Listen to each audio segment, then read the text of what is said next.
Hi, this is Jason from Horrific Nightmares, and it's time for another Bayview review. Today we're going to be talking about eerie fairy tales. But before I get into my review, I wanted to take the time to thank Bayview for sending me this copy to review for you guys. They have an amazing company, they have a massive catalog, and I'm pretty sure they have something to fit every taste. I'm going to put the links to their Facebook page, their YouTube channel, and their official website in the description box below. Definitely check them out. And don't forget, if you have a Roku, just type in Bayview Films. Eerie Fairy Tales is a 2019 film which runs approximately 92 minutes and is written and directed by Mary Sander.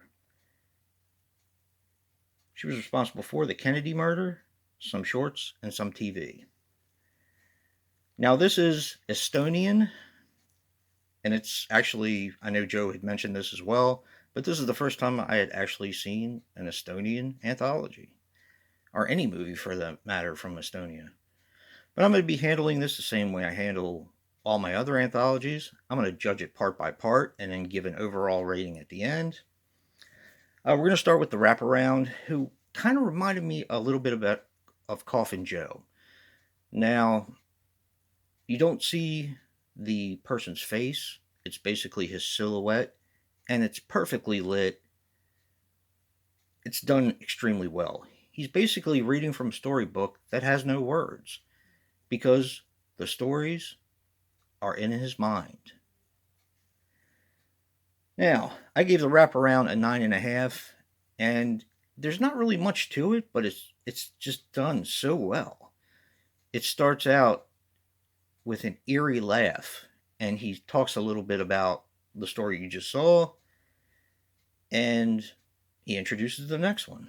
It's pretty awesome. Now this breaks down into 4 sections. The first section is called Actually. Now I gave this one a 7.5, and this is about a girl who walks into a bar. It's Friday the 13th, and she talks to basically the only one on duty that night. He is a person who handles the counter, and he also handles the bar. And a legend is born from there. And I'm going to leave it there. I can only say a little bit about these because these are about 20 minutes apiece, roughly. The second section is called Abeyance, and that is, I gave that one an 8. And that is about 2 inspectors investigating a UFO and alien in a government facility. And they're basically taken down by a person who is in charge of that facility and shown where the UFO and the alien are. And I kind of have to leave it there because there's not really much more to it. But there is a little bit.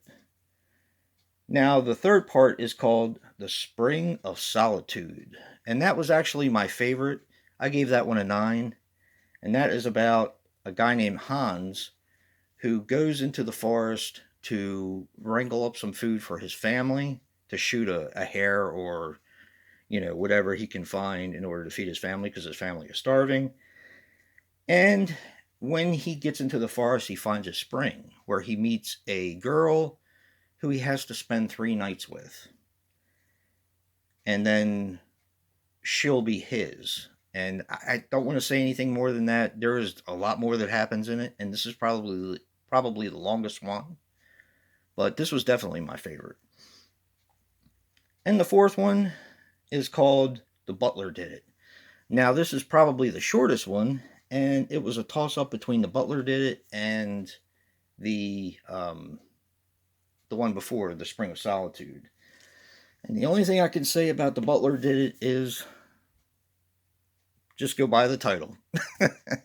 It's 2 people who are sitting at a dining room table and trying to talk about something secretive. And that's all I'm going to say about it. It was brilliant. It was hysterically funny. It wasn't horrifying at all, but it was a brilliant, brilliant section. Like I said, I gave that one a 9. So in my opinion, this one averaged out to an 8.5.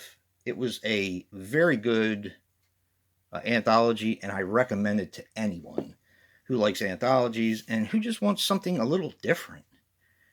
Of course, this has subtitles, so for people who don't like subtitles, you're going to have to read a little bit, but it's done so well. The costuming is done well. They must have put a lot of money into this. That's the only thing I can figure. And when I was talking about the guy who kind of looked like Coffin Joe, is him right here, and it's kind of lit the same way with the book kind of lit up blue. Beautiful color palettes in this. It's just done extremely well. This is one of the better anthologies I've seen in a little while. Low budget, that is. Low budget anthologies. It's done really well. A special thank you again to Bayview for distributing this and sending this my way, because this is a fantastic movie. If you guys have a Roku, definitely type in Bayview Films and check this one out. It's worth it. And it's only 92 minutes. For 4 stories, it's not really that long. So definitely check this one out. And if you like what you see in here, hit that like button and subscribe. And until next time, peace.